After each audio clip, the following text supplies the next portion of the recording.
Nah, karena kita mau ngebahas masalah konsep pembesaran nih Pak. Ya kan, kalau pembibitan mah ya nantilah gitu kan. Karena banyak petani-petani kita ini katanya Pak, kalau pakai full pellet itu nggak ada untungnya. Apa emang benar Pak? Kalau bicara untung ya pasti untung lah ya Pak. Kok bisa? Jadi coba dulu, kita mau coba dengan ukuran aman dulu. Aman. Kalau mau bicara banyak sekali orang bisa satu kolam diameter sekian bisa sekian itu bertahap. Kalau memang mampu kita naikin aja terus. Kalau mampu. Kalau baik mati? Ya, Ya rugi. jadi,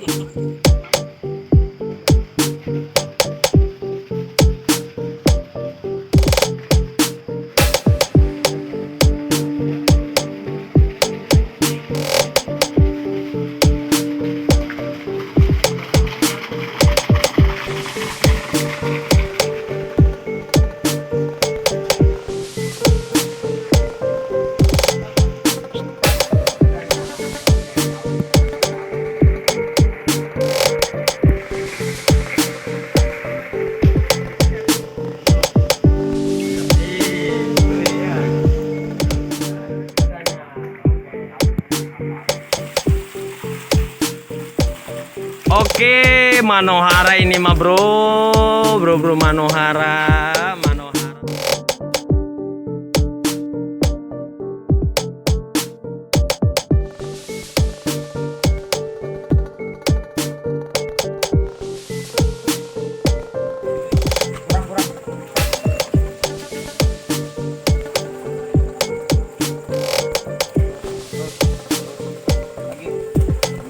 Hop.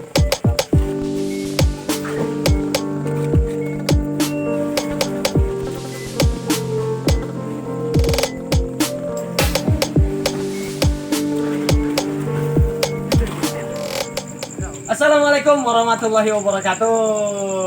Aduh, apa kabar Pak? baik. Sehat. Dengan Bapak siapa ini? Saya dengan Didi. Pak suaranya lebih kenceng nih. Saya dengan Didi, Pak. Iya. Karena memang Plenus nggak ada modalnya, nggak pakai mikrofon. Iya. Oke, salam sejahtera untuk selalu semua, salam berkah untuk selalu semua. Kebetulan saya ada di Anjo Farm. Oke, kalau di YouTuber gitu. Oke, Pak Didi, dengan Pak Didi, beliau adalah ibarat kata yang mengoperasionalkan ya Pak ya? Betul. Jatuhnya ABK lah. ABK ya, anak buah kolam. Ciil bahasa. Anak buah kapal. Banyak yang keliru tuh Pak. Iya. ABK apa tuh ABK loh? Oh, anak kapal nih.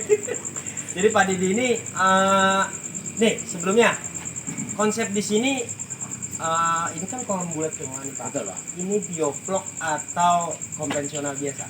Konvensional biasa. Konvensional biasa. Berarti di sini tanpa aerator, Tanpa ada. Dan tanpa macam-macam ya Pak. Macam-macam itu apa maksudnya? Obat-obatan terlarang, minuman keras. Oh enggak. Ada probiotik ya? Oke, ada probiotik iya, tapi nggak pakai aerator atau nggak pakai mesin ya Pak ya. Tidak. Oke. Nah kebetulan hari ini kita panen berapa kintal tadi kita panen? Tadi 5 kintal. 5 kintal ya. Besok kita kalau kita kasih kesempatan lagi kita mau panen lagi kurang lebih 6 sampai 7 kintal ya Pak ya. Ya. Amin. Sebab kemarin ini stok ini ada 1,2 ton. 1,2 ton. Nah, ini berapa kolam Pak total? Kolam yang apa dulu nih Pak? Banyak kolamnya kayaknya dia. Mantap. Oke, kolam untuk pembesaran Pak. Pembesaran itu kita punya 40 kolam. 40 kolam diameter 4. 40 kolam diameter 4. Oke. Nah, emang di sini ada konsep apa lagi Pak selain pembesaran? Kita memang jadi gini. Oke. Dulu kita bibit beli. Dulu Awal. bibit beli awal. Oke. Tapi bibit beli itu bermasalah. Oke, banyak bermasalah. Ya benar, oke. Nggak usah diceritain Pak, siapa bibit yang bermasalah. Kita nggak kasih yang pasti akhirnya timbul bagaimana kalau kita mijain sendiri. Oke, sampai pendederan sendiri. Oke, mantap, modalnya banyak. Sampai konsumsi lah. Harus bersabar dong. Wah ya. Oh, Kalau bisa sabar enggak. Oh, bisa sabar. Sabar sayang Tuhan, Bro. Oke, berarti Bapak di sini mijah juga. Bisa juga. Mijah juga. Oke, keren banget ya. Keren banget asli, dari pemijahan, pendederan sampai pembesaran itu ada di sini ya. Ada. Ada, dan konvensional. Semuanya konvensional. Maksudnya tradisional lah, walaupun memang kolamnya modern ya, bioflok seperti, bukan kolam bio, maksudnya kolam bundar lah. Ya kan, tapi pakainya konvensional, tidak pakai mesin ya Pak ya. Tidak. Oke. Siap. Nah, kita karena kita mau membahas masalah konsep pembesaran nih Pak. Ya kan, kalau pembibitan mah ya nantilah gitu kan, karena banyak petani-petani kita ini katanya Pak, kalau pakai full pellet itu nggak ada untungnya. Apa emang benar Pak? Kalau bicara untung ya pasti untung lah ya Pak. Kok bisa? Enggak, karena begini Pak, di sosial media manapun dan banyak orang yang mencecer kok pellet itu nggak ada untungnya gitu loh. Sebenarnya kalau mau bicara keuntungan itu kita bicara faktor kematian dulu lah. Oke, faktor kematian. Oke. Jadi kerugian terbesar itu kan dari faktor kematian yang tinggi. Ya. Jadi kalau sudah ukuran besar kematian tinggi ya sudah kipas doang gitu loh. Ukuran besar kematian tinggi, buset, udah makan pelet kurang ajar tuh, nggak ngabdi. Terus. Ya pokoknya intinya faktor kematian satu. Oke. Terus saya juga nggak tahu tuh orang istilahnya FCR atau FCR apa. apa, Ya sebagainya. pokoknya 1:1 lah ya kalau. Nah, ya 1 kilo pakan, panennya 1 1 kilo kilo daging. panen. Nah, pada daging. Siap. Itu kita kalau kita bisa kurangin aja ya pasti untung. Iya, 1:1 aja ada untungnya ya. Ada untungnya ya, walaupun memang pasti ada untungnya, apalagi bisa mengurangi Bisa kos mengurangi. pakan kan gitu. Berarti salah satu faktor kerugian itu adalah kematian. Faktor kematian Kalau- sama bicara ya FCR itu tadi. Nah, faktor kematian yang pertama itu penyebabnya, kalau kematian kalau udah gede kenapa tuh Pak? Sebenarnya masalahnya soal kepadatan. Oke, kepadatan. Nah, kalau berbicara masalah kepadatan, kita sharing nih Pak Deddy nih. Biasanya nih Bapak untuk diameter 4 ini Pak, Bapak paling ideal lah. Jangan terlalu, maksudnya jangan apa ya bahasa, yang paling aman lah buat Bapak tuh pembesaran tuh berapa ribu Pak? Kalau mau bicara sedang aja 2000 aja udah cukup. Diameter 4. 2000 itu udah aman, oke ya? Aman ya? Tadi ikan-ikannya teman-teman udah lihat ya, rata dan ikannya bagus gitu kan, bersih dan lain sebagainya. Berarti 2000 itu untuk diameter 4. Hitungannya gimana Pak? Kita ngitung kubikasi aja sebenarnya. Kubikasi. Jadi bicara diameter 4, diameter 3, kolam kotak ukuran 4x4, Oke. kita bicaranya dia Kubikasi. kubikasi. Mm-mm. Jumlah ikan per kubikasi ya kita hitung aja. Sebenarnya idealnya itu 100 per 1 meter persegi. 1 meter persegi itu 1 kubik air Heeh. itu 150. 100 benar. Kalau dihitung untuk diameter 4 itu ya kurang lebih 2400 Pak. 2400. Diameter 4 itu kan 13 biji. 13 titik. 13 kali 150. 150. Ya, coba dikaliin aja lah. Ayo teman-teman belajar perkalian ya, 1 tambah 1. Kameramen jangan ketahuan ter bocor. Oke, jadi berarti kan 13 kubik dikali 150. Nah, berarti 1950 kan 2000. Oh iya, 33, benar. Berarti 13 kubik berarti 2000 ekor loh. Ada Ada orang bilang satu Kubik itu bisa bisa 100, 1000 bisa. 1000. Wah saya nggak tahu, ilmu dia udah tinggi betul itu.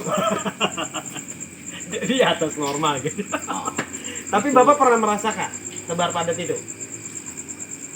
pernah. Merasakan Tapi kematian? kerja keras bener. Kerja kerasnya gimana Pak? Itu kita mesti main airnya mesti. Oh, main air. Oke. Terus yang kedua, sortir Pak sudah. Oh sortir harus. Sortir harus ya. 2 minggu itu mesti sortir Kalau tebar padat. tebar padat. Kalau tebar 2000, Bapak biasanya? Kalau kita tebar 2000 itu jadi kita begini. Nah, Kita dari pengamatan aja. ah, Begitu melihat ikan ini sudah nggak rata, nggak rata, oke. ya udah kita sortir. Sortir. Oh, berarti tidak patokan dengan waktu ya. Kan Tidak, 2 minggu sekali dan lain sebagainya, enggak ya? Tapi itu rata-rata juga 3 minggu sekali tuh. 3 minggu sekali ya. Oh, gitu. Oke, berarti teman-teman, jadi pengalaman juga Pak. Ada teman saya yang ada di Babelan itu luar biasa Pak. Saya saraninnya. Diameter 5 cuma 2.500 sih. Wah itu aman sekali bang. Mantap ya? Mantap itu. Mantap. Itu rekomendasi nggak? Rekomen nggak? Untuk Ya betul. Kalau mau nyaman ya itu diameter 5 2.500 itu hebat bener. kematian Pak kemarin ya Pak, kematian ya. Itu dari 20.000 ekor bibitnya itu cuma mati 40 ekor. ekor doang. Iya. Itu nggak ada 1% nggak ada. 1% nggak ada Pak. Nggak ada. 40 ekor. Iya kan sampai sekarang nih mungkin size-nya mereka kemarin udah tebar ukuran 9-10, and then mereka sekarang berapa ya, udah mungkin udah ada ukuran 15 kali 15 cm atau berapa. Tapi begini jangan salah dulu. Gimana, ya? Jadi kalau masih per kilo di atas 15 katakan masih 20, masih 25 itu diameter 4 ini 4.000 masih berani. ya itu mah sangkal Pak. Iya, Emang nyetak sangkal. Kita kan mau nyetak konsumsi biar ada untungnya Iya. kan gitu ya. Berarti kan emang saya pribadi ya, saya setuju sekali untuk Pak Didin ini diameter 4 ini 2000 kalau menurut saya itu masih ada resikonya sih Pak ya. Ada resikonya ya kan. Tapi saya pribadi nih nyaranin diameter 5 2.500 dia kaget. Aman banget. Emang aman betul. Iya, emang 60 kolom Pak di sana. 60 kolom diameter 5 dengan kapasitas cuma segitu. 2.500. Wah, itu enak bener. Enak banget ya. Ikan pasti cepet gede. Yang pertama ikan cepat gede tuh. Yang kedua nggak repot. Satu, ya kita yang utama kita nggak pusing aja Pak. Pusing apa tuh? Mikirin ikan yang mati terus begitu. Sama air dah. Air. Ganti mulu kalau kepadatan ya kan kayak gitu. Kepadatan air ganti mulu dah tuh. Mas, ininya Mas. Nah. Kalau Pak ini real ya Pak? Real. Saya nggak nyogok Bapak kan untuk nggak tebar padat ya. Tapi penjelajah lele Nusantara memang sesuai lah sama beliau. Per meter kubik itu cuma 150 ekor. Gitu. Kalau rendah di bawah itu lebih bagus. Wah, ya aman bener Pak. Nah, Bapak ini budidaya lele ini udah berapa tahun Pak Didi? Saya ini Sebelum di sini juga kan pasti udah budidaya kan? wah saya Lalang buana. enggak lah, Nah. masih cetek bener. Ya bisa aja. Enggak lah Pak. Meja sendiri, ngededer sendiri, pembesaran sendiri. Wah, mantap kan. Tapi emang harus sabar bro. 5 bulan baru panen. Dari Sebenarnya hijau. kuncinya cuman apa ya? Penelitian aja. Oke, teliti, disiplin Teliti. pasti mungkin ya. Iya, jadi kita mesti semua itu ilmunya. Kalau kita sudah masuk ya itu ilmunya ada di situ, kesulitannya ada di situ, jawabannya juga ada di situ. Pokoknya. Oh, berarti untuk para pemula-pemula di luaran sana bagusnya praktisi ya. Iya. Praktek ya. Kalau teori itu mungkin banyak enggak sesuainya atau gimana sih? Jadi kalau teori itu misalnya kita kasih teori ya, apa yang kita sampaikan ke dia itu yang dia terima itu tidak seperti yang kita maksud. Gitu loh. Iya. Kita mau bicara begini-begini, dia juga belum nyambung. Ini prakteknya deh. Iya, Mau nyebur aja. Kamu amati bener lah itu ilmunya ya ada di situ. Ya, di itu situ, jawabannya ya. akan di situ. Tapi terkadang juga gini Pak. Saya memberikan teori lah kepada teman-teman pemula sama kita juga pemula lah gitu. Maksudnya yang baru membudidaya. Saya bilang gini. Masnya punya kolam dulu deh. Betul. Masnya punya kolam dulu. Coba dulu, jangan tebar padat kan gitu kan. Terus banyak yang bertanya masalah penyakit. Ya kan, banyak bertanya itu saya paling pusing gitu. Saya bilang, udah pernah budidaya belum? Belum. Ntar aja, ntar juga ketemu penyakitnya. Bener gak Pak? Betul. Jadi dulu gini. Gimana? Dulu kita dipusingin dengan penyakit. Oke benar. Siap. Tapi sekarang kita sudah kayaknya bagaimana kita fase itu kita bisa lompatin. Benar. Kita nggak usah masuk ke situ lah. Ke situ Itu dulu bisa lah. kok. Ntar dulu lah ya. Yang penting Kalau praktek kalau dulu ya. bener itu kita lompatin, jadi kita nggak dipusingin penyakit. saya juga nggak tahu itu. Iya benar sih, berarti nyebur dulu, praktek dulu, nanti kalau penyakit kan bisa sharing ya Pak, sharing. And then Mas, misalkan teori di Pamulang ini di mana Pak? Anjopam tuh lokasinya di mana Pak? Anjopam ini ada di Tepatnya Pak Ciputat ya, Tangerang Selatan juga ya. Tangsel Sawah Lama. Sawah Lama. Nah, masing-masing daerah punya iklim yang berbeda, betul kan? Masing-masing daerah punya pH air yang berbeda, dan pasti cara menanggulangannya pun berbeda sih sebenarnya. Untuk apa nih? Untuk masalah penyakit, kan masing-masing daerah punya Iya, ya, betul. ya kan? Obatnya juga mungkin, jadi ada orang yang bisa ngobatin itu sederhana sekali. Ada yang nggak tahu dah, pokoknya itu mesti Praktek. praktek sendiri sesuai dengan situasi lokasi dia sendiri. Jadi sendiri ya. Nah, dan saya punya ini, ibarat kata kalau saya biasanya ngasih ke mitra tuh gini Pak, bibis pakan itu kalau bisa per 3 hari pakai bawang putih. Iya. Saya kayak antibiotik alami Pak. Bibis pakan nih, ya kan? Saya suruh kasih bawang putih, misalkan 1 kilo pakan dengan 3 tutup botol jus bawang putih. Jadi itu antibody kayak gitu. Tapi ya alhamdulillah sih mitra-mitra kita ya ada juga Pak yang kematiannya tinggi itu pH rendah, pH-nya 5. Wah, itu riskan betul. Memang itu biasanya di daerah dingin. Ya, Kalau sudah bicara pH 5 itu memang iklimnya dingin. Ya. Begitu air hujan datang, kan air hujan bikin dia turun pH.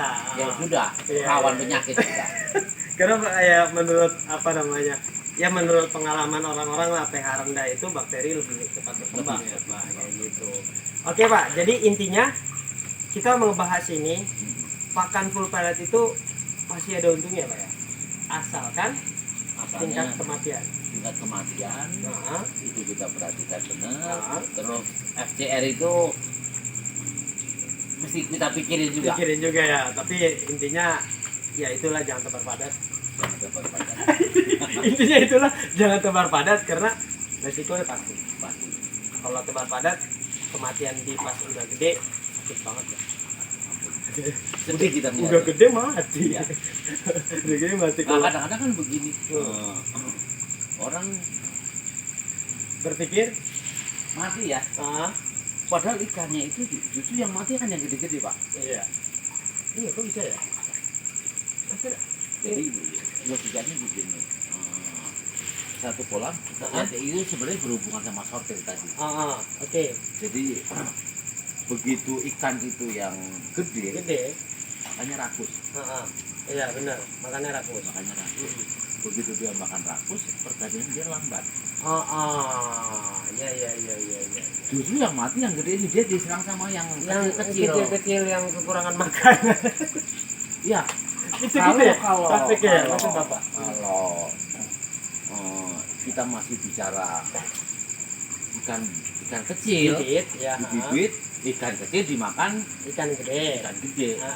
Tapi kalau sudah bicara konsumsi, ikan gede yang kebanyakan yang mati malah hajar sama yang kecil. Itu maksudnya lebih kecilnya lagi gitu dari ikan. Tadi hubungan sama sortir. Sortir. Oh berarti memang plus minusnya adalah capek. Kalau tebar padat memang capek ngurusin air, ngurusin ibarat kata ikan harus terus disortir. Tapi kalau tebar aman atau tebar ideal lah gitu kan, per meter kubik 150 ekor itu ya masih terlihat aman lah Pak ya. Oke, terima kasih Pak Didi. Mudah-mudahan sukses selalu, panennya selalu ya kan. Boleh nanti kita sharing-sharing ya kan. Ya. Nanti kalau teman-teman tuh pokoknya nasihat beliau, pokoknya pesan-kesannya Pak buat teman-teman yang ada di luar sana apa Pak? Para untuk khususnya pembesaran ya Pak. Jadi coba dulu. Kita mau coba dengan ukuran aman dulu. Kalau mau bicara banyak sekali orang bisa satu kolam diameter sekian bisa sekian itu bertahap. Kalau memang mampu kita naikin aja terus. Kalau mampu. Kalau baik mati? Oh, iya, Ya rugi ya. jadi masih dari titik aman dulu. Aman dulu ya. Oke. Satu persepsi ya Mas saya. Satu persepsi ya Mas saya. Mudah-mudahan kita terus berkesinambungan ya Pak ya kerjasamanya. Oke, pesan dari saya Pak adalah jangan pernah berputus asa. Jika kita berputus asa maka akan terlepas daripada rahmat Allah, dan jangan bilang kami sukses, karena sukses itulah ada akhir bro, akhir perjalanan yang penuh berkah. Assalamualaikum warahmatullahi wabarakatuh. Thank you Pak.